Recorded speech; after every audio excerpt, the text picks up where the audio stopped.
If the first game breaks, we'll get you know it up, put on more steam. Protect our kickers, our quarterback, our lead, our ball game. All obstacles, block, cut, sides, 2 games after this win in. Rush you again, here for the first May. Can everybody keep it there for 6 minutes? Rocky Top, you'll always be. Doesn't have to be perfect, ain't gonna be perfect. We go compete for 60 freaking minutes. All right, enjoy the opportunity, enjoy the environment, and then go play our butts off, play for one another, and have a hell of a lot of fun. Everybody got me? Yes, all right. Well, I mean, obviously, we've spent, 4 years, trying to change the culture, trying to instill in these young men how blessed they are, to have an opportunity to play somewhere like the University of Tennessee. And what an honor it is to have that T on the side of your helmet, and that we're always playing for something bigger than us individually.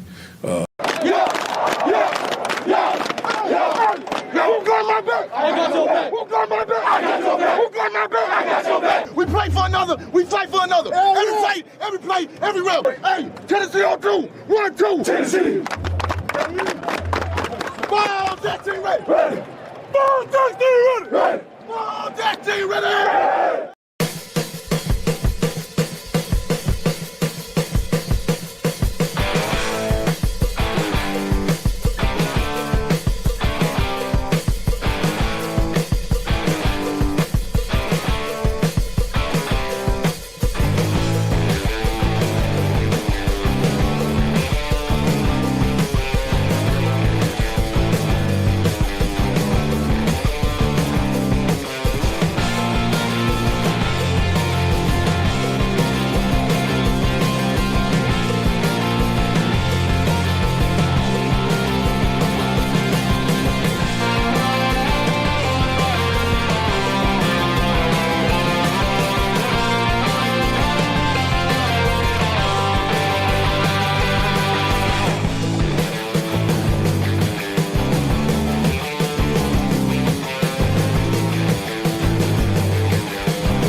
It ain't always gonna be perfect. It ain't always gotta be perfect. Welcome to the Talkin VAWLS Network. My name is Boogie Bentley. Coach Jay in the house. Captain D's with us. Good old Nate Pruitt is here. This is your post-game show. Tennessee gets the dub. That's all that matters, boys. 28-18. I get it. It's stressful. Buddy of mine texted me. He said, man, this reminds me of the former days. It's like stressful. You're worried. It's close games every single week, but they find a way to keep winning. They improved to 7-1. They're going to be favored in every single game the rest of the way outside of Georgia. And guess what, boys?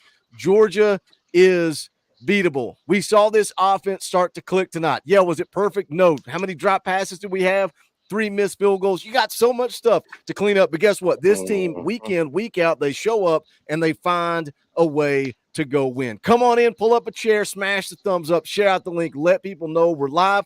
We're going to get into it. We're going to take your questions. We're going to take your comments, and we're going to kind of break this game down step by step. How about Dylan Sampson? I always let you guys come in here and give your opening thoughts. I'm giving my freaking opening thoughts, and all I'm going to say is Dylan Sampson breaks a 95-year-old record with his 19th rushing touchdown. We were talking about it in the backstage before we went live. You couldn't ask for a better way for him to break that record than every single one of his offensive teammates pushing him into the end zone, doing that thing together. And, oh, yeah, y'all want to talk about culture? You want to talk about, do they love Nico? Do they respect Nico? We had that conversation Friday morning, Coach Jay, who was right in the middle of that pile pushing D. Samp into the end zone. Nico Iamaleava. Let's get your opening thoughts, Coach Jay. What do you think after the win over Kentucky? Look, every win's a good win, and I know it's frustrating, man. Those penalties, the blatant shots to our own toes. I think we blew everyone off of them successfully tonight, and we're toeless. But overall thoughts, I thought Kentucky's offensive coordinator knew Banks would be aggressive out of the gate and took advantage of it. They had a good starting opening plan. Nico obviously on target early and all throughout the game. Drops. I know I mentioned in the chat. I'll mention it again. The 3 drops: Kitzelman, Brazel, Nimrod. That have been 3 touchdowns, 436 yards through the air through Nico tonight. This was his breakout game, and you know what? We didn't get it done as a team, so you drop that as a team. It's a close game as a team. There were times where Nico's overthrown and not been there, so everyone has onus, and everyone's a little responsible for this offense not clicking fully. But I still feel like it's one more step closer. Can Tennessee finally put all the pieces to the puzzle next week against Mississippi State so that we can take that on the road and execute and get it done? And lots more to talk about, obviously, but I'll leave some meat on the bone for you guys. Yeah, whatever could go wrong does go wrong for us sometimes, it seems like. And yeah, kudos to Dylan Sampson, man. Obviously, without the explosive plays this year, he's had to carry the load, rather. And so kudos to him for staying healthy and putting the team on his back on that side of the ball. I think I said before a couple episodes ago that, we might have to get used to winning this way a little bit this year.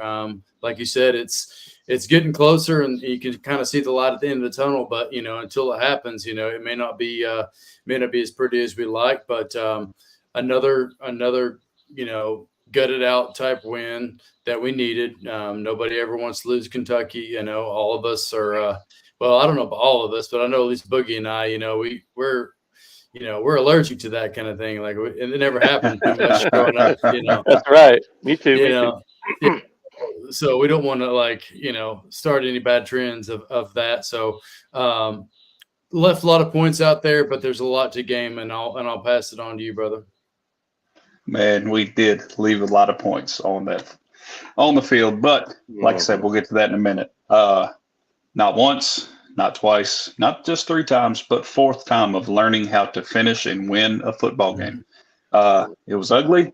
It was very aggravating at times, but we learned again, just like you said, Coach Jay, it was another step towards making this team what it needs to be. And I think that, we have a lot to work on. We got a lot to build up on, but we do have a lot of improvement.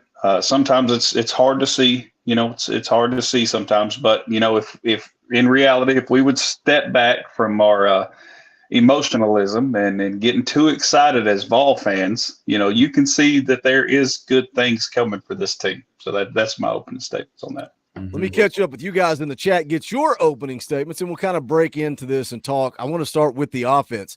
Sammy P's been a member for 37 months. We appreciate you, brother. Ricky D for 10.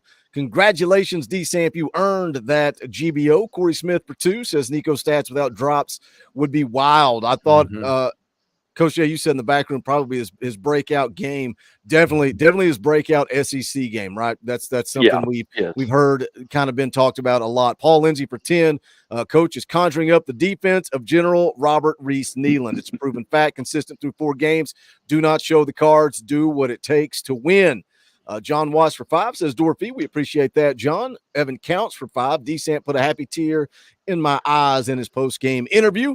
Tucker White for 5 says Dylan Sampson throws his helmet into the Heisman conversation, and more importantly, the beer barrel stays in Knoxville. There needs to be more buzz around Dylan Sampson for Heisman. Sean Cross for 20. Absolutely. That ain't cheap. We appreciate that. Says great win. Nico looked really good tonight.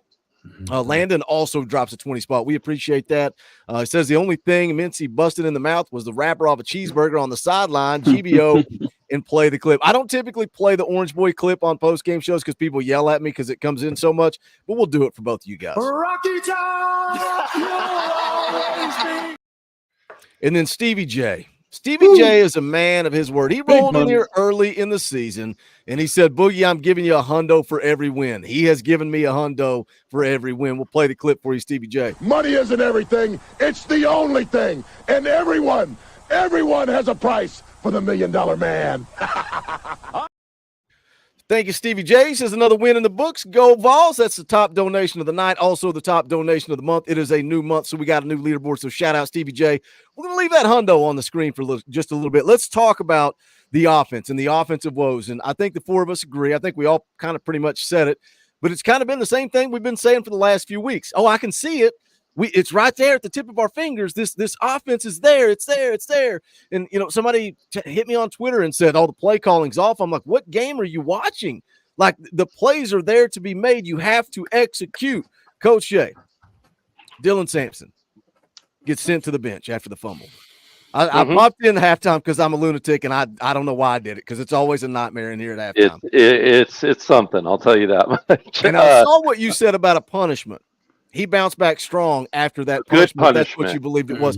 How do you break this down? Coaching. I fumbled the football. Well, that's poor discipline. That's on the coach. I know how to protect the football. I know how to carry the football. I don't need Butch Jones running around with a microphone saying, chin the ball, Boogie, chin the ball. Dylan Sampson knows what he needs to do. Is that coaching? How do you balance that? And how can we maybe spin this positively of it's there, but we keep having this conversation? I mean, obviously Dylan's been great, right? So it's like he's a leader of this team. He's, let's just call it what it is. He's been the best player on this offense throughout the season so far this year. But when you have a leader like that and they're making a mental mistake, you have to punish them. Because they're a leader, and that you have to have that continuity through the team where they say, hey, the leader is treated like everyone else on this team, number one. Number two, I'll tell you what, Dylan Sampson got a lot of fire in him. He's a tough kid. And I'll tell you what, I love the decision to put Peyton Lewis out there too. And I wanted Cam Selton not there because, hey, check it out. There's a rook getting it on the field, Dylan Sampson. There's a rookie on the field getting your yards. There's a rookie on the field getting your touchdown record. I'm going to give you another chance in a little bit. What are you going to do about it? What are you going to do about it? Bite down and man up. And gosh dang it, he did. He ran hard after that. He fought. He bit down. Great coaching. Great response by the player. Textbook what you want from a player-coach relationship when a mistake is made on how to fix it and move forward. Yeah, I don't think we – Go ahead, Dustin. I was saying, I don't think we see that kind of call if he hadn't have fumbled in the red zone last game. I think it's a culmination of kind of trying to break that habit, because it was – 2 games in a row, we looked, I can't remember if last game it was a quick turnover and we gave it right back to him or what, but I think that was twice in a row in 2 games that we got a turnover and then gave it right back to him. But either way, I think they're trying to set a precedent there. That's, that's a tale as old as time when that kind of stuff happens. I don't care what level you're at. Yep. Nate, you said you could see it. It's so close. You could see it. You could feel it. But I think you may be in, and I'm not, I don't want this to come out the wrong way. I think you may be a little bit more negative than the rest of us. Some people like to say realist. I'm a realist. When you tell me you're a realist, what that means is I'm right, so I'm going to value my opinion and say I'm the realist. I'm not like, I think you're very even keel and you present it well, but I think maybe sometimes you look at, so explain what you mean by them being close. And do you think we can turn that corner by next week or by the Georgia game? I hope we can. I believe that we need, I don't want to just say a base level, thing of practice, but there's something going on with our receivers. I know a lot of people jumped on me and disagreed, and that's perfectly fine. We're not always going to agree. We're not always going to do all that, but we have Nico that has the talent, has the ability. Is he young? Yes, he is, but he has the talent. And we have receivers that dropped 1 touchdown pass, 2 touchdown pass. Now I understand he got popped, but still, if you got your hands, if you're going up the middle, you have to catch that ball. You're going to get popped. You have to hold on to that ball. So third, that number 11, if that was high, that was a touchdown. Yeah. Just saying. So that's the realest side of me, is that we have the ability. We just have to. I'm missing the word here. We have to do better on the basic things of just catching the ball. But can we do it? Can we make it? Yes, we can absolutely. You saw how Georgia played today. I don't know if anybody caught the game, but I sure was watching it real close. We can go out and we can stomp Georgia. We can make Georgia happen just like tonight. We can take care of all of that. So I had no issues. I believe we can turn the corner. Yeah, we're waiting for that game for sure, because we started off that way, and none of us would be so spoiled, I guess you'd say, or eager if we hadn't had 22 in parts of last year, where there's big explosive plays all over the place, and then you get used to that, and then when it starts to taper off a little bit, like what's going on? And I think maybe early on, those first couple of games when things were really sluggish, there wasn't as much exposure there. But as we got into the Florida game, you really started to see things open up. And I think a little bit of a light went on for Nico last game as well. He looked a lot more confident. And, they as many, heartbreaking misses as there were tonight, there were still some good catches that they made on the perimeter that salvaged a series or two or three for us to get us on down the field. But as a whole, yeah, you're right. There's just, basic things. And, I'm sure we'll get into the one step forward, two step back kind of situation that we've seen so much. That's a whole nother podcast, but in general though, I am a glass half full kind of guy, because it's just a matter of time for those plays to start clicking. Yeah, and you see them click at times, right? I mean, there were, like you alluded to, there were tough plays by these wide receivers. Brew was really tough on the perimeter all night. There was a really tough pass, similar to the Kitzelman pass, to Thornton on the sideline late in that game to extend that drive, right, to put it out of reach. That was that ball was thrown through a small loop, and that was a tough catch by Deontay Thornton. But you got to make those plays against the Georgias. You got to make that play against the playoff teams. Dan in the chat wanted to talk about the importance of four quarters. You have to make those plays through four quarters, right? Like, even if Georgia is down this year and we're able to get them because the D stands up and the offense gets going, we get into the playoffs, guys. We cannot decide that we're going to play one and a half quarter and expect to go very far in the playoffs. That won't happen. It will be a quick trip home if we don't start playing four quarters of football soon. Absolutely. I think you're going to have to do it against Georgia. I don't think Georgia's the Georgia of old, but I think if you're going to go, and it concerns me, it does. I'm call a spade a spade. You're going on the road to play Georgia. Josh Heupel struggles on the road, especially against elite SEC teams. Go ahead, Nate. I cut you off. Oh, no, you're good. I was going to see if y'all caught what the announcer said about the playoff potential about having a game in Neyland. And he said, could you imagine the atmosphere? He said, you think it was bad tonight? Advantage. You let a playoff game come. Huge advantage. And before we change subjects, Boogie, the margin of error in this offense is so thin. It's so momentum based. We've talked about that, on and off. But as well as a whole, as a game as a whole, you only get so many opportunities, and we've been lucky up to this point where I think our depth and our talent has and the defense, of course, has saved us a lot.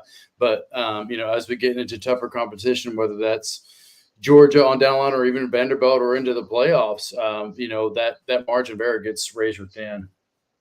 Let me catch back up with the chat real quick. Landon drops a 20 spot, says the only thing Mincy. Oh, I got that one. Let's go Louisiana ball for 5. Nico made some veteran decisions and throws tonight. Clean up the drops. Let's execute for 4 quarters on both sides of the ball and go beat Georgia. GBO. Nico played great. The throw that Coach Jay was just talking about to Deontay Thornton. I still have no clue how he fit that ball in that window the way that he did. David for 2 says Nimrod is a Nimrod. Okay. Devontae Coleman for 5. Roses are red, violets are blue. God bless America. And D Samp 2. GBO. Careful now. You start invading on good old Nate Pruitt's territory. We'll make a T-shirt that says that right there as well. Backflip spaghetti for 50. We'll do it. Money isn't everything. It's the only thing. And everyone has a price for the $1 Million Man. Every time you guys drop a $50 super chat and I play that clip, a little man named Greenwave has a tear roll down his eye as he comments on Locked On Vols how much he hates my guts and wants me to go somewhere else. So I love it. I love the $50 super chats, particularly for that reason.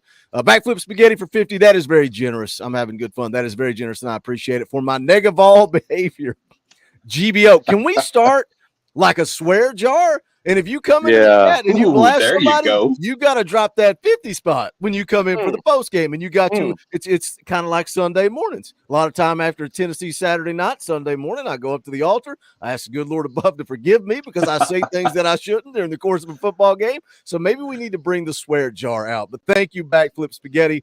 Ethan Leonard for 5, GBO, LFG. We are Kentucky's daddy here in my dorm room watching. My roommate is a Kentucky fan. Tell your roommate I said that we are their daddy. Rocket Top Tom for 5. If this team had one shred of discipline, they'd go 16-0. We're so lucky Georgia looks human. We're a great defense with a Dylan Sampson. Like, you got no praise for Nico, Tom. Come on, bro. You got no praise for Nico. In fairness, he did in the live chat. In fairness to Tom here, I'll get his back a little on that. He did have praise for him in the live chat. I noticed that Tom hadn't been coming on for fan callers after I yelled at him. He doesn't come back anymore. But I'll tell you what, a couple super negative people in the live chat, and I get being frustrated, dang it. I noticed a certain number of them aren't in the live chat now, and it just makes you wonder, like, why so self-destructive, some of y'all? Well, somebody tweeted at me and said, I hope Tennessee loses. They don't deserve to win. It's like, when does that ever come out of your mouth?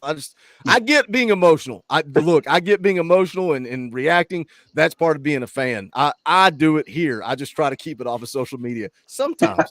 Jesse Gates for 2, downing Kentucky bourbon while the Vols down the Cats. That sounds like a good night to me. Bob for 2, may I now take a victory drink? GBO, Bob, I bet you were taking a victory drink in the first quarter if I know you. Voice for radio for 5, another opposing quarterback murdered by our defense. Carson Beck better be scared. Dylan Elam for 5, forget a scholarship, build Will Brooks a statue. Can we address it? Like, Will Brooks is not paying for his classes. Let me just tell you, he ain't paying for school. I don't know if he has been given a scholarship, but if not, let me tell you something. We were under scholarship productions. It's taken care of. Don't you worry. So there's this funny thing I do with my kids, Boogie, when plays like that happen. It's all in good fun because I'm happy about a pick. But what I'll do is I'll cut the film with a really slow, like turtle racing or a 4-banger jalopy car getting beat by a Corvette.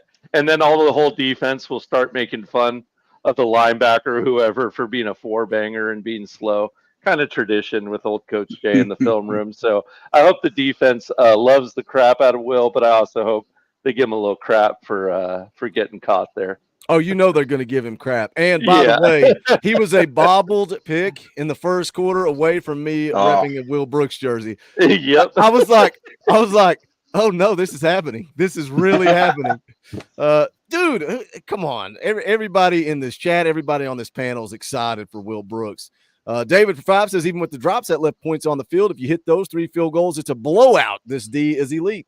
Exactly. Spot on. Seth Brooks for 5 says, Max Gilbert, sheesh, hope he can bounce back. We got that win, though. Our future is in our hands. D-Samp is the man, and Will Brooks, go Vols. Let's see. Fish Vols for 10. I can't put into words how much I love that record-breaking touchdown for Sampson. Whole team pushing him forward. Whatever else it's about that GBFO. Vols lover for 10. Tennessee will beat Georgia. The receivers kind of disappointed me with the long passes tonight. I thought Nico had a lot more composure. Reminded me of the Iowa game last year. Let's just pause there and let's talk about Nico, because I felt like he did have some confidence back, but I also felt like the play calling was pretty good. I felt like they had him on the move quite a bit. I think they rolled him out. They moved the pocket. I think they did things to set him up for success. And he finished today 28 of 38, 292 yards and a touchdown. We all know, the drops, right? That's 3 touchdowns you left on the field. That's not on Nico. And even, let me say this before we continue on Nico, like Kitzelman, the drop, like Nate said, yeah, he got drilled, man. He got drilled. Let's not take away that Miles Kitzelman had a heck of a day. 6 catches, 97 yards, and a touchdown. Huge game for Miles Kitzelman. But he gets the game ball number 2 after Sampson for sure. Heck of a day for Kitzelman, a guy that transferred in here And I didn't even bother making a video because I didn't think this was going to – I thought it was a depth piece. I didn't think it was going to be a guy that contributed.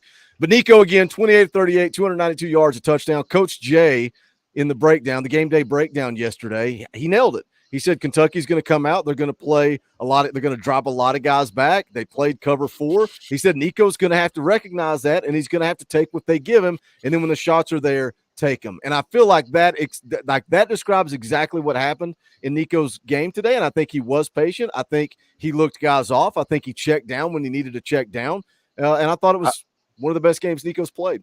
Yeah, I didn't even his freshman mistake in this game, the sailed pass that was almost a pick.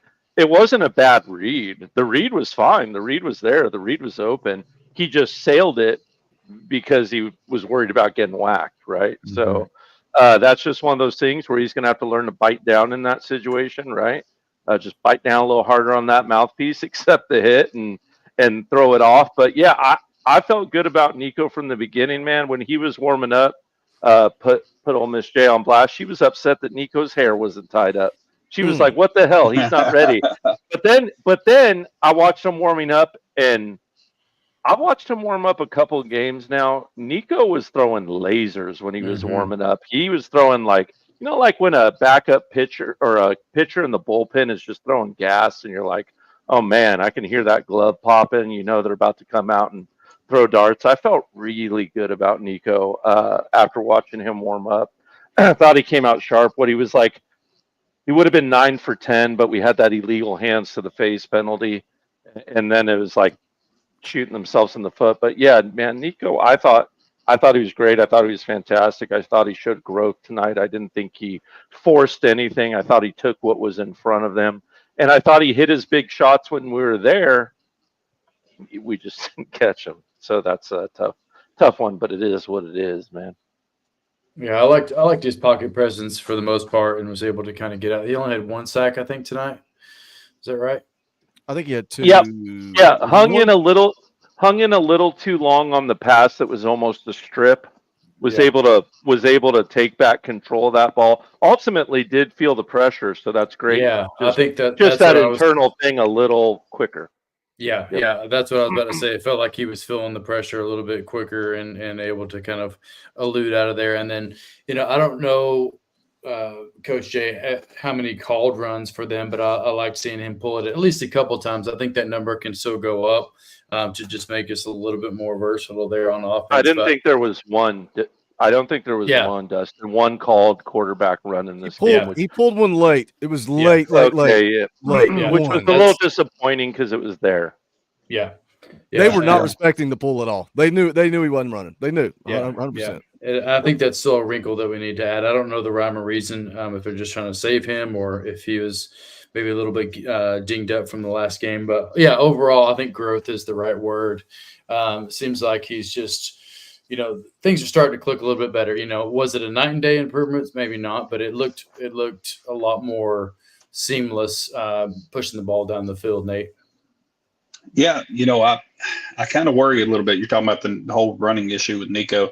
I'm starting to see a little bit of a pattern, and I'm trying to watch it and take careful note of it. But we saw a little bit of the hobbling, the pretense of an injury, and I'm worried the last game he didn't have a hip flexor. And that's a hard thing to take care of, and especially if it re-aggravates and keeps going. So that could be a key as to why we're not seeing a lot of his movement running around. But I don't know. I can't remember when exactly it was, but there was a point where pocket collapsed. Nico's pulling back, and as he's doing it, the defense is coming around. And I just knew. I was like, oh, man, here's a fumble right here. Here it goes. Yep. And out of nowhere, this man Houdini'd, and he's gone. He's out of the pocket. He's rolling, and I was like, man, there's a couple shows ago, I believe I said that Nico's really not a pocket passer. He's not a pocket quarterback, and I still believe that kind of to an extent. But also, there's not very many freshmen that I've seen that are able to have the presence of mind of what's going on around him. And man, I would like to see a little more touch on some of the balls. You're talking about the laser. there, Coach Jay.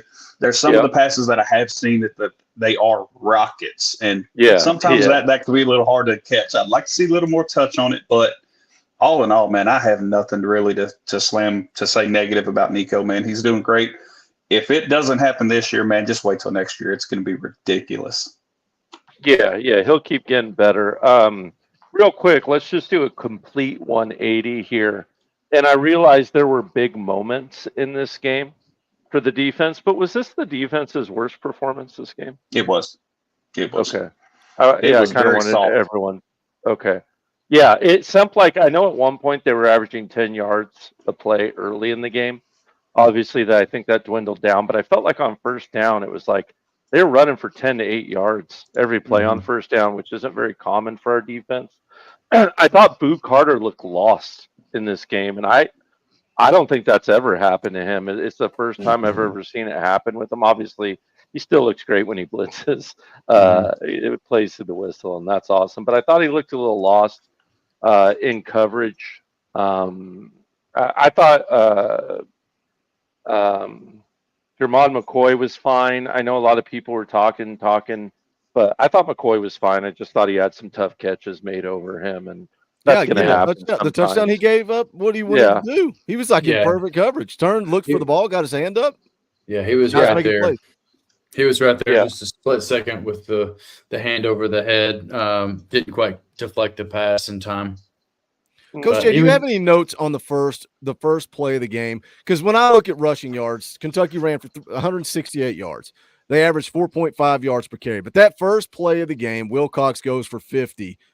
And I can't remember which player it was. I swear I want to say it's Will Brooks, and everybody laughed. And he was completely out of position. Where is my first half? Will Brooks whiffed on first play is my top note. I thought that's who it was. And you take, and I get it. You can't pick and choose and take plays out just like you did Nico math. Later I wrote down Will M.F. and Brooks later. I wrote that down. So that's just football, man. And you know what? Credit to Will Brooks, because you know what? You're going to screw plays up on a football field. Nico when Hendon Hooker, when he was a senior, screwed plays up on a football field. That's going to happen. It's about how you reset and replay on a football field. Things are going to go sideways sometimes. It's how you react, period. Arian was taking on a block. He was taking on a block. He was taking on a block. He was out of position. I will give you that. He was out of position. He should have been outside in instead of inside out. But Will Brooks also on that fill. Flat out with the gap. So two things can be true. But you also have to say, you throw that play out, all of a sudden instead of 4.5 yards per carry, you're averaging 3.2 yards per carry. That's a whole different number. But I do agree with what Coach Jay is saying. This defense, probably one of their worst performances. But on the flip side of that, if you struggle and you've got bad performances, and then you got an Andre Turrentine interception, you got a Will Brooks interception, you got a Joshua Joseph's sack fumble. That strip was huge. That's how you make up. That's how you make up. That changed. That was the momentum. I had that written down. That was a momentum changer in this game in general. I felt like, because we were able to finally punch it in after that. But I think as far as our rush defense goes, like you said, like it's kind of deceiving because I think honestly the quarterback scrambles hurt us more than the actual running backs it did. Now they got some chunk plays here and there, but the 3 or 4 scrambles that their other quarterbacks had, both the first guy and the second guy, was a little bit more scary, I think, than their run game as a whole. Yeah, they had 34 yards rushing, and that's including the negative yardage from the 3 sacks. Let me catch back up with Super Chats, because you guys being very generous. Try to balance the show. I hope some of you guys understand that. I get it. Sometimes maybe you get bored of me reading Super Chats, but I want you guys to have a voice, and if you donate to the channel, I want to read every single one of your Super Chats, and that's what we'll do. But we try to balance it out. And if anybody's got a better way for me to do this, please let me know. I do the best I can to balance out the show. Captain Woodland says, Daddy gave Kentucky a spanking, and yet another starting quarterback goes down against this group of killers we call the defensive line. GBO Caleb says, not going to lie, when Nico jumped in the pile to push Sampson in the end zone, I got goosebumps Goosebumps, this team means business. We talk about culture, we talk about family, we talk about recruiting and all that nonsense. We see it on the field every single week with this team. We see it in the post game with the media, the way they respond, the way they answer questions. This team is a family. Angry Titan says another Kentucky player just got injured in the shower. Receivers catch the ball. I think it's hilarious that they put out that statement from the SEC about injuries, and we saw fake injuries all night long. I get it. Some guys were hurt. Yes. We saw a lot of fake injuries. Even we did it. We did it. You're out there threatening fines, and we're still faking injuries on extra points. Josh Heupel's like, go ahead and take my 50 grand. I don't care. Let's see. White Pass UConn for 5. Lord bless. Glad for the win. Our receivers at times look like they played at Clayton Bigsby School for the Deaf and Blind. Tim, the Tennessee Tornado for 20. We appreciate that. You know what? I don't want to apologize for winning a game. It's time to recognize that we are a team that wins games on defense. And Dylan Sampson for Heisman. Let's talk about it, fellas. Spot on, Tim. Spot on. I would much rather come on here and talk about the things that didn't go our way or the concerns and be sitting at 7-1 with a shot at an SEC championship. David for 5 says, just win, baby. They take years off my life almost every week. GBO. I know, man. They're putting me in the grave, but they're winning. Matthew May's been a member for 15 months. We appreciate that. Jay Carter for 50. Money isn't everything. It's the only thing. And everyone has a price for the $1 million man. Jay Carter with a generous super chat says, another dub. I'll take it. Been a crazy busy week. Glad to be back on live GBO. It is good to see you back in the chat, my friend, and thank you for the very generous donation. Sword the Demon for 10. GBO love the win. We may not win pretty, but we still win. What do we need to do to get better catches on the wide receivers for deeper passes? What do? Make them go to the jugs machine and just catch 8,000 balls a day? Like I don't know how you fix that in the middle of the season. Yeah, you do. You drill the hell out of it. Is what you are, right, Boogie? You do drill the hell out of it. You do short passing drills where there's like an inch drill that you can run. You can run it outside, inside, and what you do is you put the defender about half yard away. You tell them not to murder them, but poke your hand in there. Make contact. Make it difficult. There are drills designed for tough quarters catching. Drill the bejesus out of that. Yeah, I do think there's something you can do about that. Callum for 5 says, hey, Boogie, what do you think about the possibility of Braylon, Mike, and Caleb playing instead of Chaz, GBO? Again, I don't know, man. Mike Matthews got some run today. He had 1 catch for no yards. He was in on the Dylan Sampson drive, I think, the touchdown breaking drive. I don't know, man. I'm going to give Brazell and Kitzelman a break on their drops. They've been pretty good for the most part, those two. But go ahead, Nate. Sorry. Mike had a huge pancake on that squirrel reception. He did. Mike slaughtered him, man. That was great. Did. He manhandled him. I'm glad you brought that up. It's so hard for me, like when people say this, and a lot of people are saying it, and I get it, because we saw Mike Matthews all fall camp, right? Making plays, looking great. None of us see practice. None of us. So it's hard to sit here and go, do I think we should see Mike Matthews? Because I have no idea. I have no idea. Tim, the Tennessee Tornado for 5. Y'all know what? I'm pissed. Georgia beats Kentucky by 1. They good. I'm telling you, we win by 10, and we will go down rankings for it. Screw the haters. I love that. A&M lost. We got help tonight, man. That's right. We got help tonight. They got killed, didn't they? Didn't South Carolina beat the brakes off of them? What was the score? Yeah. They did. 37. Yeah, they're close for a while, didn't it? They're a loss against Texas away from being bounced from the playoff picture at the end of the year. So it'll be interesting to see what happens with that game. But, yeah, going to be interesting. Andrew in for 10 says, do we think Max Gilbert just got in his own head? He's talented. I hate hearing our fan base boo him. Another W in the books, GBO, Vol family. I was sitting there thinking, dude, kickers are head cases. I was like, I would go for it the rest of the game. I would not kick another field goal. He was 12 of 15 going into the game, and all 3 of those misses were from 50-plus. Tonight, 34, 40, 43, 0 for 3. I hope he bounces back, man. They're head cases. You saw the overcorrection. Yeah. Yeah. You could see it. It went from wide left and then to wide right. Yeah. Then it was just. It's like me with my driver, Nate. I'm like, left. I'm like, watch. Every time after I duck hook 2 or 3, I tell the boys, I say, watch this one. This is going 8 miles to the right because I'm about to change my swing. Hey, man, I faded every time. I just keep it the same way. See, that's what I should do. Just play the fade. Just play the fade. That's Figure it. it out. That's it. Seth P for 5, bartender. Let me get a bourbon neat with Nick Roush's tears for a back GBO. Dan Yoder says Max Gilbert is a real concern in Athens. We need to be able to score every time in the red zone. Man, all of us are concerned. I'm concerned. I'm right there with you guys. Joey for 10 says it just doesn't look like the offense is putting in the work through the week. Practice pays on game day. Again, I don't know. No, we're not there. We're not there. It's hard to know. It's hard to know. David Melson for 20. Nothing to say. Just a tip in the tip jar. We appreciate that. SP Weasel for 10. This is who we are. Just love the wins. I love it. Enjoy the wins. Randall Perry's been around for 11 months. We appreciate that support. P. Blackster gives $1. We appreciate you. Wesley Page has been around for 12 months. Thank you, Wesley, for the support as a member. Tim again for 2. I love that we are using the tight ends. Kitzelman had a great night. Rusty Thompson for 25. Both of my boys cheer at UT. Shout out to Landon and Logan. Actually got to see them on TV tonight. Oh, and GBO, great show from Nashville.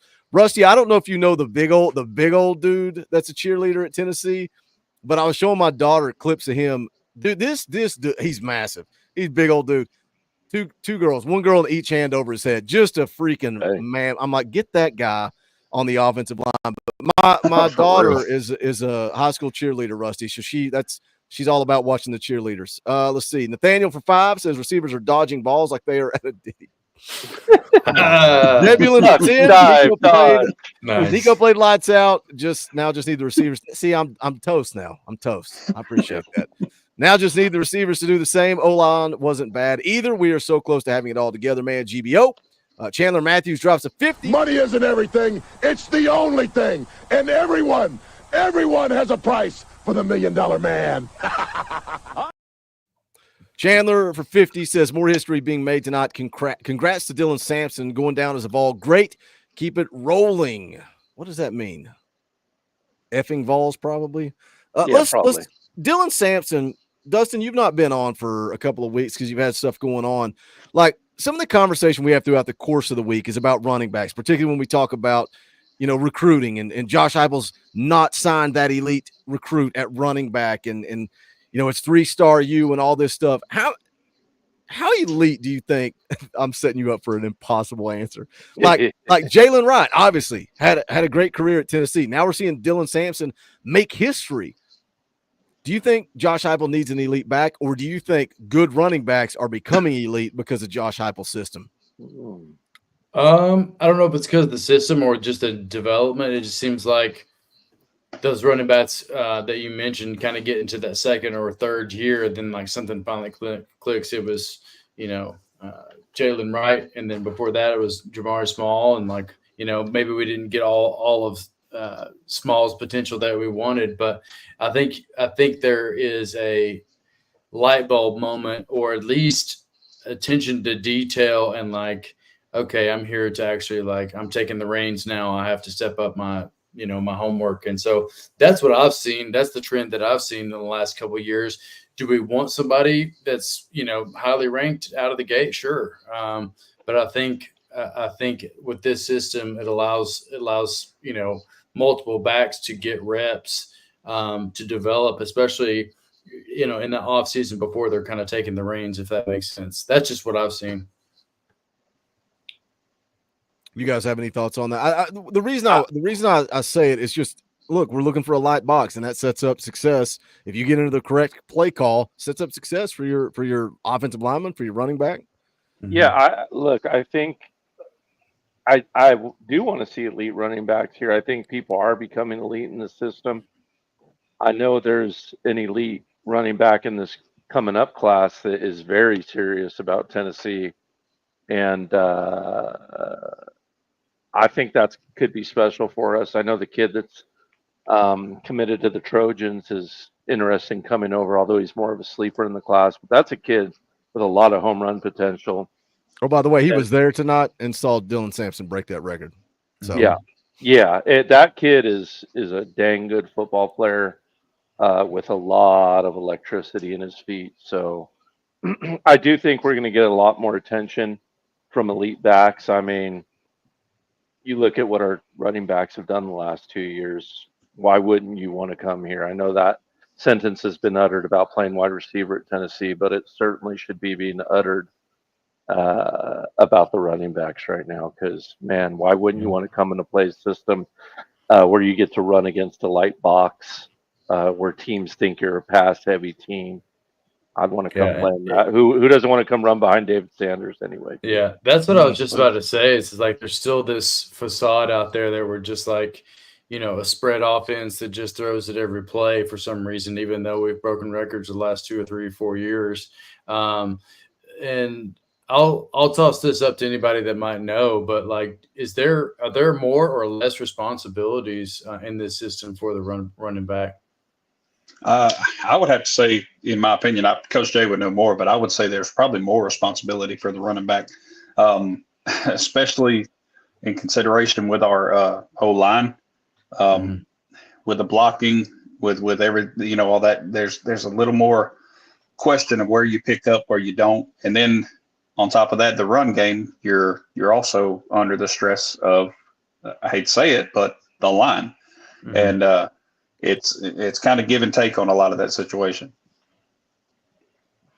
Yeah, absolutely. I agree. No, I agree, Nate. I'm going back to the super chats. Randall Perry for 20 says it's great to be a Tennessee ball. I don't understand why certain fans think we have to beat teams by 30, but we are 7-1. That's the question we ask every week when we pop in here for a post-game show. But most it seems like most of the chat's pretty excited about the win, pretty excited about where this team's at, excited about the future. Think we have a shot, SEC championship. Think we got a shot at the playoffs. This was look, man. Somebody said it earlier, and I know we said all week Tennessee. I liked this matchup all week, and I really did think Tennessee was going to run them out of the stadium. And if you can't watch the game and see that was a very realistic opportunity to do that, but Kentucky plays us close, man, and they have forever. And we mock them and we laugh at them. We talk about how we beat them all the time because we do. But they usually do play Tennessee close, and you win, and you got to win the SEC. Look around the SEC, boys. Just look around at all the teams that are losing week in and week out, and it's a different ball game right now. Callum, go ahead. I was just gonna say, in a weird way, isn't it kind of fun watching Kentucky fans have hope and think they're gonna win, and then like watching them choke yet again kind of has a little bit of satisfaction to it. Because if you blew them out, they'd have been like, well, we suck anyway. But they thought they were going to win. And now they're like, not again, stupid orange colors. They're stupid. Woo! And they're woo! That's exactly what they're doing right now. Coach Day, you're killing me, man, because now that's all I'm seeing. Every time Boogie plays that clip, I see that little man in the queen. He's just... You can see the defeat. I dropped the ball on that clip. I should have 100% zoomed in on that guy's face and clipped it back and forth because it's so funny. Man. It's so it gives me PTSD because it just reminds me of playing Florida when we always thought we had a shot. So it's just like, but we can laugh at them for it. Callum for 10 says, "Hey Boogie, what do you think about the possibility of Braylon, Mike, or Caleb replacing Chaz?" I think he sent that twice. We addressed that, but thank you, Callum. Jake for 5. Will Brooks got a height. Oh my gosh, you're too drunk to make the joke. I think he means white boy wasted off of Mars. Landon for 5 bit slammed off of Buffalo. God, is everybody here drunk except for me? Everybody got drunk sipping on everybody got drunk in the first half. Only coffee. Yeah. Only coffee. Amen. Everybody pulled half their hair out and got drunk in the first half, and now they can't type. Landon for 5 bits slammed off of Buffalo Trace and Mincy sucks. He can go bust some more cheeseburgers in the mouth. GBO Nathaniel for 5. Good job tonight, Nico. Matt Mars says, anyone have any idea what those yellow things were in the backfield while we were on defense? Flags. Yeah, I was gonna say flags. I guess. Yeah. Corey for 5. GBO, who was running Matthews. Also, did the coaching staff decide to redshirt Mike Matthews? No playing time for him again. No, he played tonight. He played. Had one caught a bubble reception. screen. Yep. And I think a red shirt's gone. I think he's already played in more than 4 games. Captain Jack Sparrow says, guilty, doubted my balls in the first half. I suck. The freaking swear jar. Dim Barnyard builds for 2. What about Peyton Lewis? Happy to see him with the TD. Me too. And I think he's going to be a really good running back for Tennessee. Coach Rice for 10. Nico was great tonight. Point blank, 2 inaccurate throws. That's it. The rest of the night, he was perfect. Wide receivers and tight ends got to make these game-changing plays. I guess they were tough, but they have to finish. Logan Brooks says, Boo Carter plays like a thug. Coach Rice for another 2 already in the second half of the first rewatch. Good Lord. Tell me you have no life without telling me you have no life, Coach Rice. Love 10 you, for Coach 5. Rice. He says, okay, bet, Coach Jay, I'll take it. Defense worst performance, gave up 18. I can work with that. I like that. Yeah, no, hey, it's a great statement. A great problem. Yeah, it's a great shoot. I got no issues privately, but I'll tell you what, I bet Coach Rodney Gardner is giving them the what for in the film room about their defensive performance. And I kind of like that. I'm going to be honest with you. I kind of like that. Dude, he just said this past week, he basically acted like the defensive line was terrible. Yeah. They had best defensive line in the country. Don't say that to Rodney Garner. He's like, he just looked mad as soon as it came out of their mouth. Michelle for 20, this has to be a movie quote. I think she drops this every post game after a win. What is the best in life? To crush your enemies, see them driven before you, and to hear the lamination of their fans. Is that a movie quote, or is that just how Michelle talks? I'm really not sure. Shout out to the Queen Lurker. Knoxville Predator Catcher for 2. All that matters is Will Brooks. Big Orange Mountain for 5. Other than Milrow, I don't think a starting QB has finished the game versus us since Vancy last year, and he might have been pined. Coach Rice for another 2. Still got plenty to clean up, be able to beat Georgia. Jake's been a member for 42 months. Let me take the quick time to say thank you to all the members of the channel. 42 months is a lot of support. You want to support what we do, hit the join button. It's just $1. We would appreciate it. There's also a link in the description where you can do that, and smash the thumbs up. That's easy, and it also helps the channel. Ball Fan for Life says, guys, 98 was just like this. Every game was close. Charles Bodman for 20. Have to admit, first half that I watched more of the Preds game. Faster moving, more exciting. Now the second half, the ball's got more viewing time. 2 TVs going. GBO. 2 TVs is the way to go, Charles. That is the way to go. Thank you for the very generous super chat. Louisiana Ball for 2. If they're not going to redshirt Mike, why not use him? I don't know. Chris Farmer for 10. Nothing to say, just a tip in the tip jar. We appreciate that, Chris. All right, I'm going to pause from super chats, get back to the conversation. Dustin, you've always got pages and pages and pages and pages of notes. So the floor is yours. Give me a topic. Where do you want to go? Something that's that you want to talk about. I think just like a bigger picture kind of situation, if you don't mind going down that road. I'm sure we'll talk about other teams and all that. But man, I think what is positive about all this is that I think each of the coaches and each of the head coaches are dying to get back to work. They're dying to get these kids back in the room to start fixing these things. And again, it's a good problem to have, this winning this kind of way. I don't know what you guys think isn't the sexiest way, because we got, like I said before, we got kind of spoiled on the big points and all this kind of stuff. But I think in the long run, as the season goes on, we're over halfway there now. I think that leaves a lot of room to grow. Could it go the other way? Sure, but I think with the experience that we've built and the kind of what's the word? I don't know. Resilience that we've shown. I was going to say. Yeah. Resilience. Up to this point, I think it only help us in the long run. Yeah, you're going to be in sticky situations in the playoffs against Georgia on the road. It's good that they've been there. The Arkansas loss, they didn't know what that was like, right, as an offense. And I get that the offense has struggled, but they knew what that felt like at least. And they were able to overcome that and put enough points on the board against Florida to win. And then they knew they could do that. And so when they played Bama, they had something to draw on, right? And they executed and were able to do it. Same thing tonight, right? They figured out they were able to do it. And another thing, too, that we haven't talked about yet, and I get that there were a lot of issues, but we bursted that not scoring in the first half bubble. And I think that was important. Sometimes the old basketball rim can feel like it's got a lid over it, right? And you need to see the ball go through it. Or if you're a baseball player, you know what I mean? You need to make contact if you're striking out all the time. Well, we finally made contact. Was it only kind of a small little base hit? Sure. But maybe we can turn that into a double or a triple in the next game and a home run later in the game, and then keep building on that as we move forward. Exactly. You don't want to go back to the old brick by brick scenario, but you got to keep. Oh God, did I turn into Butch Jones? Nate's like, hey, bro, He's got 100 wins now, so. No, but it is. It's true. You got to keep. It'll keep building. It'll keep racking up, man. And there's one thing that I did, and I'll even admit to it. I was in the chat first few times, man. O-line was looking crazy. There was a lot of Nico had no time, man. How does 3 on the front get through 7 people, 6 people, whatever it was? Man, it's tough. But the very next set of downs, offensive line looks stinking amazing. I mean, where do we go? What can we do? That's where my mind goes to as a former offensive line. So yeah, I did multiple positions. I was 6'2", 210 pounds, and I played tight end. But I played soccer my whole life, so I was also a kicker. So I kicked, played tight end. Then when I hit the weight room, I went 6'3", 6'4", 250. So I moved over to offensive line. So that they said your passing day, your running days are over. We're going to have you blocked.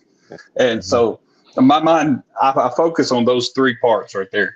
And I don't understand where the mind of the line is, because one time they're just terrible. And then the next time it's like, okay, that's what we need to see. But the very next set, it's like you went right back to it. I just don't know, man. Now, Yeah, but early in the year, go ahead, Dustin. Go. Oh, sorry. I was going to say that consistency obviously is important. And speaking of notes, one of the things I had on my notes, at least in the first half, is I saw Lance hurt on his back at least 3 or 4 times. I don't know what's going on with that kid, but like he's obviously young and he's got a lot of growth to do. But sometimes it seems like an effort thing there. I don't know what you guys thought if you picked up on him specifically, but I know he's trying to make a play and block a guy out to the edge, but then it's almost like as soon as that player makes a move on him, he's I don't know, he just was on his back way too much for my liking. I don't know. Do we have a Glenn Ellerby problem? Like so many people are saying that Josh Heupel's too loyal to Glenn Ellerby. We had Kyler Kerbyson on here this past week. I think he knows a little something about playing offensive line in the SEC, and he's talking about Lance Hurd's hands. He's talking about and I don't even know if Tom's still in the chat, but Tom's been saying that Lance Hurd stands straight up all the time. And then Kyler came on here and said the same exact thing. Coach Jay, is that not when I talk about dropping a pass? Well, I tried to catch the ball. It's not like I didn't do something fundamentally correct most of the time. I didn't execute. But if you're standing straight up, if you're not using proper hand technique, that's coaching, that's development, that's teaching. That falls on coaching. I think a little bit of it does fall on coaching. I also truly do believe that Lance Hurd is not and has not been in playing condition all season. I do believe that. And, do you think he's playing the right position is my question. Do you think he's playing? Should he be a guard? I don't know because he's not in shape. You know what I mean? I don't know because he's not in shape. And when you're not in shape, it's tough on a football field, man. You're going to get tired. When you get tired, you have bad technique. It's all kind of connected. But I think Lance Hurd needs to have that Jalen Hyatt moment this offseason where he needs to look himself in the mirror and decide if he's going to be this special offensive tackle that he has the body and that God gifted him with the ability and the natural, physique to do it. Is he going to honor that and take that seriously this offseason? Right? Because I don't think he's magically going to get in shape. I think he is going to be what he's going to be, and in spots he'll be okay, and on spots he'll be on his back and in bad hand position. But this coming off season, he's going to have to decide: do I want to do this? Do I want to be an NFL guy? Do I want to help my team win, or am I just going to be lazy and fade into mediocrity? Well, let's be honest too, and then Nate, you stay on your thought, because is Lance Hurd lazy, or is Lance Hurd been hurt? Did Lance Hurd's got a fight in 8 weeks and he broke his hand and he's trying to limp his way through camp? Like, he missed how much of camp? He missed how much of the season? Like, he's not in fight shape, right? So can you get in fight shape when you're in the fight, right? Like, how do you balance practice versus trying to get in playing shape, right? Like, no. So I've said this before, and I'll say it again. Like Lance Hurd is going to be a good player for us. I truly believe that. I think it didn't help him that he came in out of shape. So I don't know if he was hurt at LSU when he showed up on campus. A lot of people saying, "Man, that guy looks fat, even for an offensive lineman." I'm like, what? Like what? And then here we are. Go ahead, Nate. I cut you off, but I just wanted to say that, like, it's. I don't know that he's lazy. I don't know that he's lazy. Right. Well, to piggyback off of what Coach is saying, or what he said a second ago, laziness is a terrible disease on a football team, especially at the offensive line. You can be the biggest and the strongest man in the weight room, but if you're lazy, you're a terrible accountability on the offensive line. If you don't have heart enough to say, okay, I need to do this, not just for me, but for the guy that's right beside me, because this guy beside me could be right over here. He could be the 5-star best in the world. But if I'm not putting in what I'm supposed to be putting in, I'm going to make him look like he's 2-star you. It's going to be terrible. And that is the thing. He may not be lazy. It may not be an issue. It may just be he was hurt. He's not getting in there. And next season we'll find out. But it tends to be that way with a lot of linemen. If they're lazy, if they're not committed to what they want to do or what they're supposed to do, then you'll make everything look bad.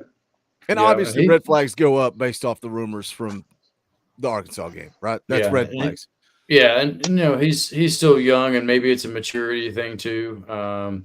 Getting used to the grind of or different coaches' expectations for you. And I don't want to pick on just him, but I think a guy in the comments just wrote, if we could go one game without a John Campbell penalty, we'd probably have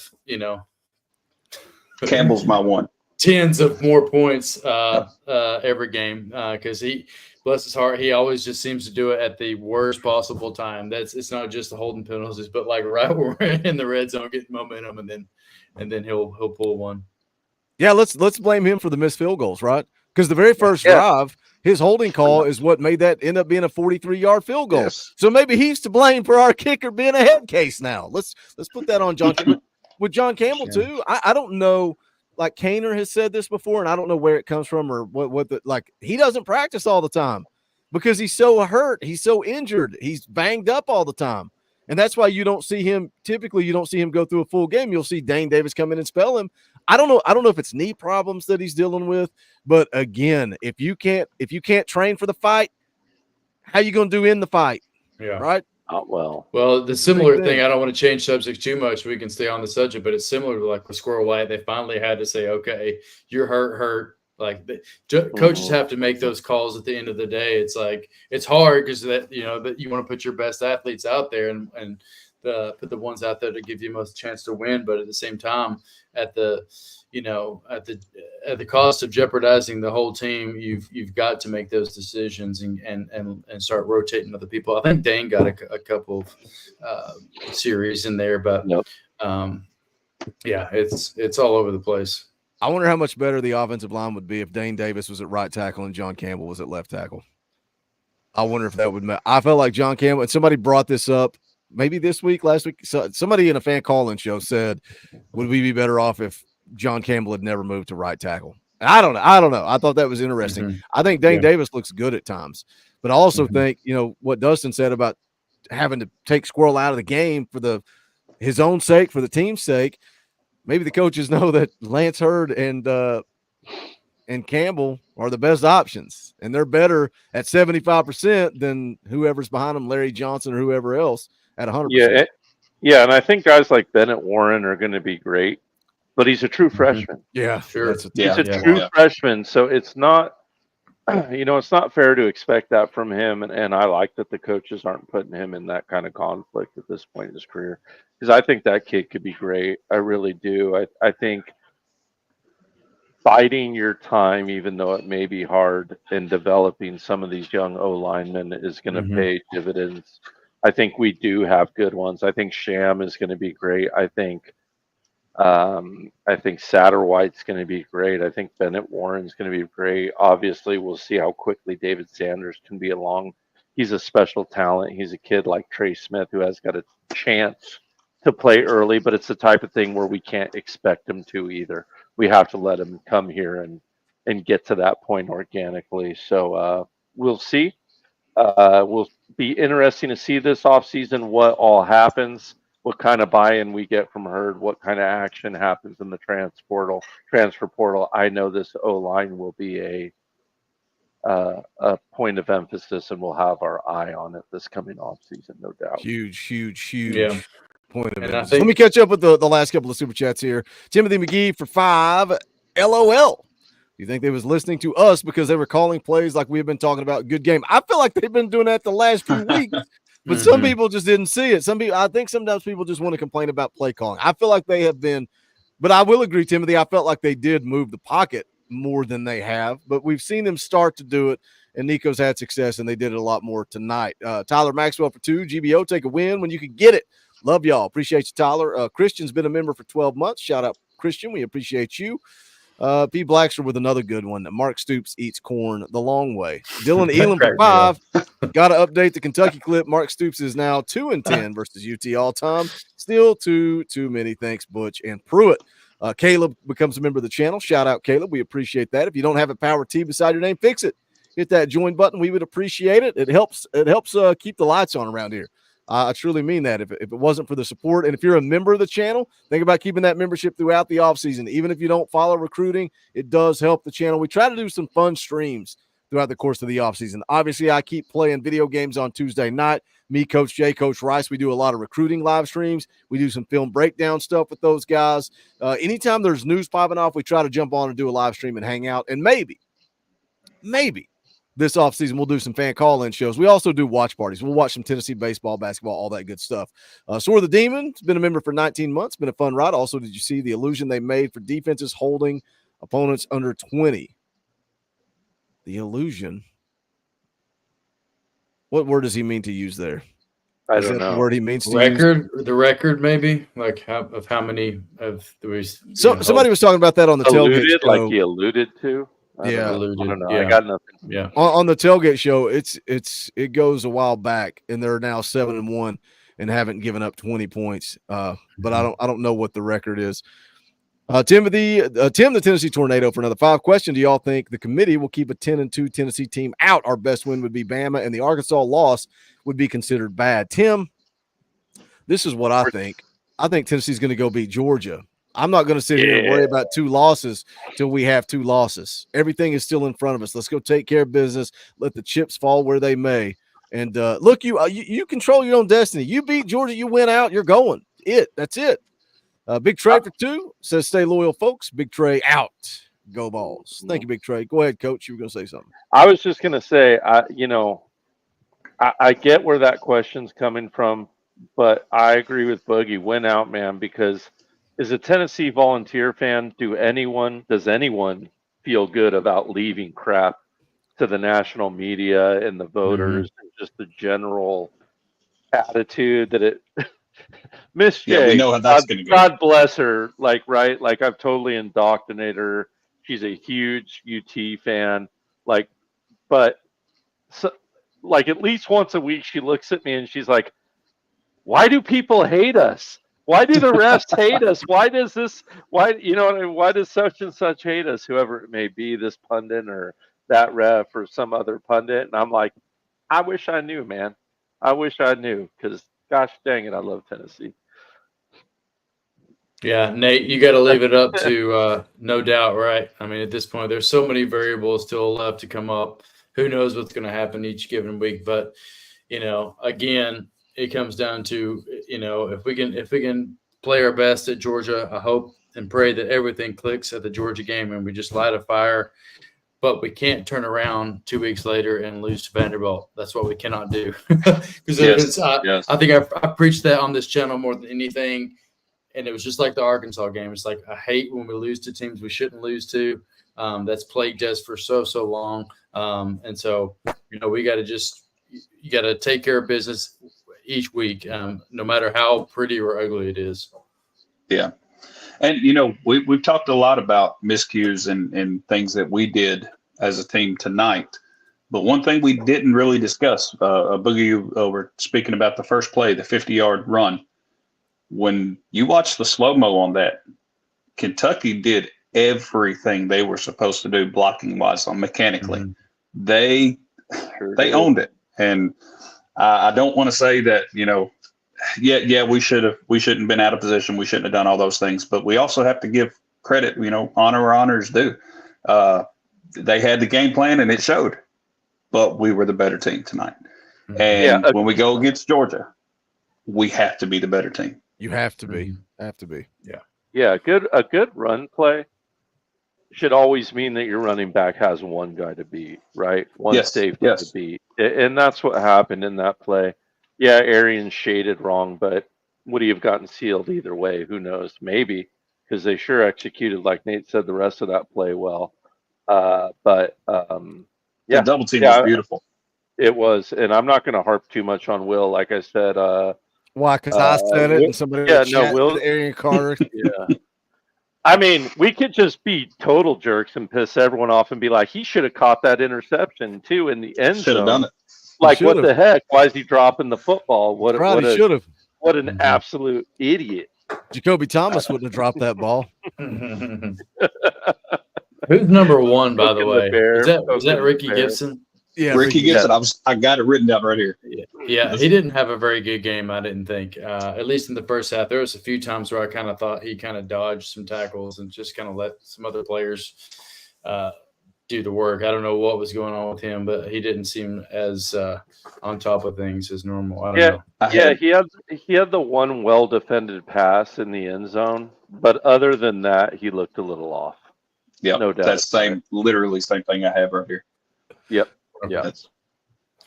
Glad I'm not crazy. I love that comment from Dylan. Yeah, why can't we just let Will kick the field goals too? Exactly.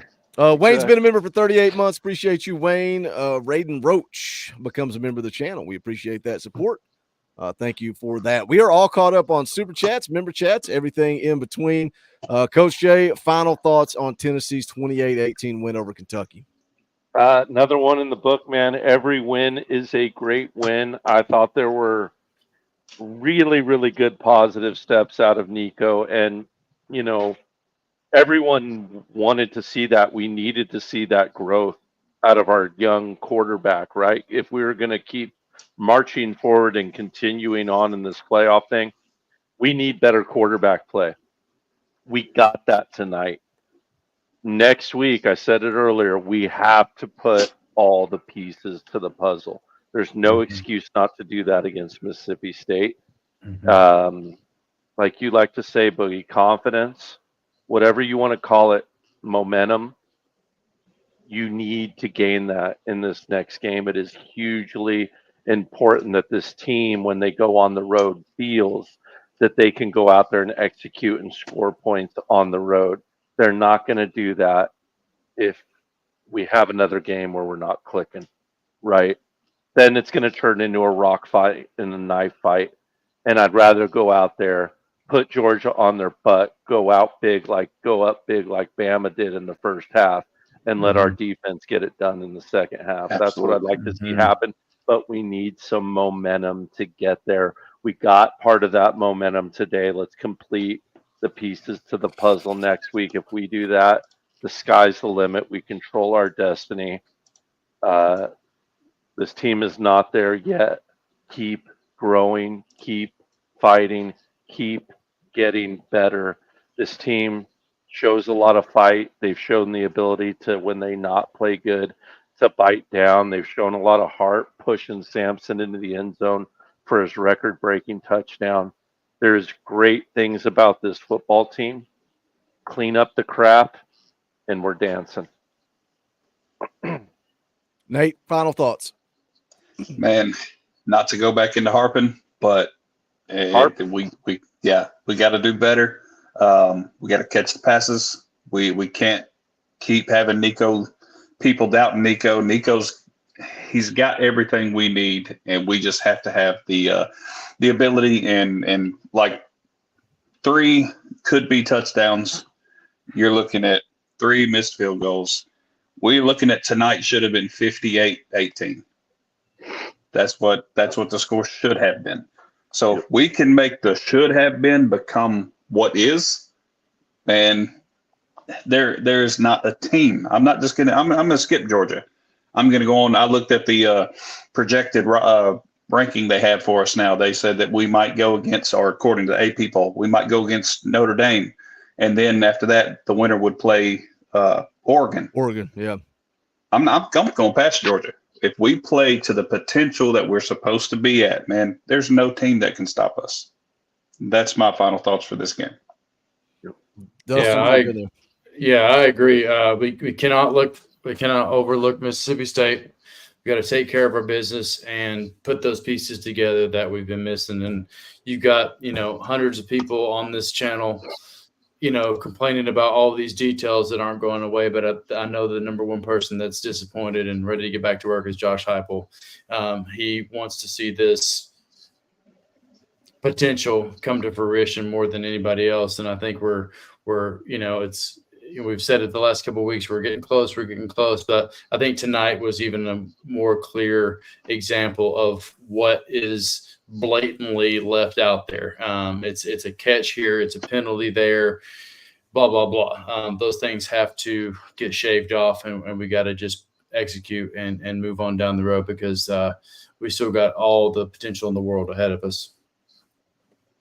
Sam Walker for 5 says Nico looks good. Samson was a beast. Take the dub. Then how about we just focus on Mississippi State? Then Georgia. Man, who were they playing today? Was it UMass that they were struggling with earlier? Yeah. But then they scored like 35 unanswered or something like that. Timothy McGee for 5 says one complaint when clocking the football, go under center. We didn't talk about the time management before the half. I'll do that tomorrow on the day after video, because I've got some interesting thoughts on it. Yeah. Just in summary, I think on the second play, they thought Dylan Sampson had the first down. So they were just going to go quick and do what they do. And the referee picks the ball up and walks it back 2 yards from the original spot. And it's like, what are you doing? The spotting was terrible in this game on both sides of the football. Both sides of the football. How do you spot it and then pick it up and move it 2 yards? And that's why Heupel didn't go quick and spike the ball, because he thought, we got a first down, we got time to get lined up and go. And I will say, though, the last play, you snap the football. Just snap the ball. Coop has to know what's going on. Snap the football, but we're talking about a Hail Mary. Like, that's not a deal breaker. The clock management prior to that, we can talk also about. First complaint all year about Coop, maybe. Like, I'm not mad at that. Like, right? Like, first thing he's done wrong. Shoot, man. Yep. You just got to know. You got to know to snap the football right there. Yeah. Look, we had over 1,000 people watching this postgame show. We have 300 thumbs up.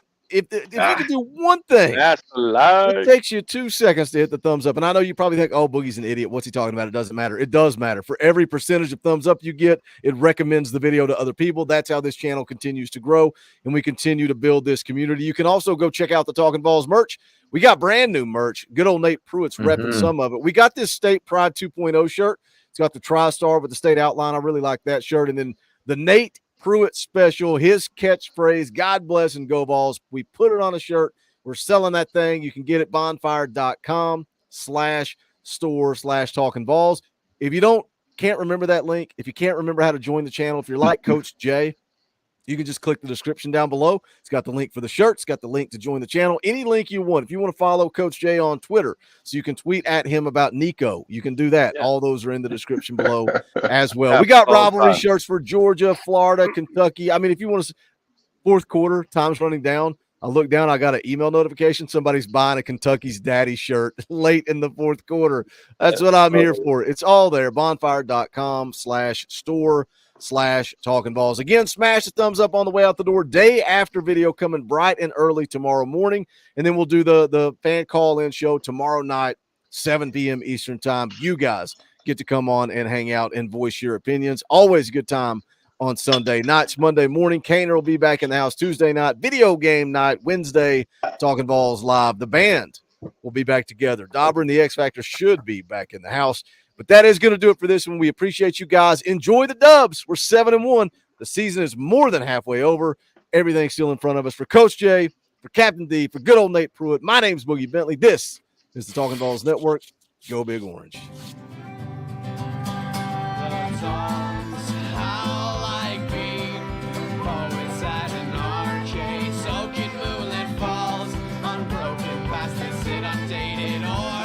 That we call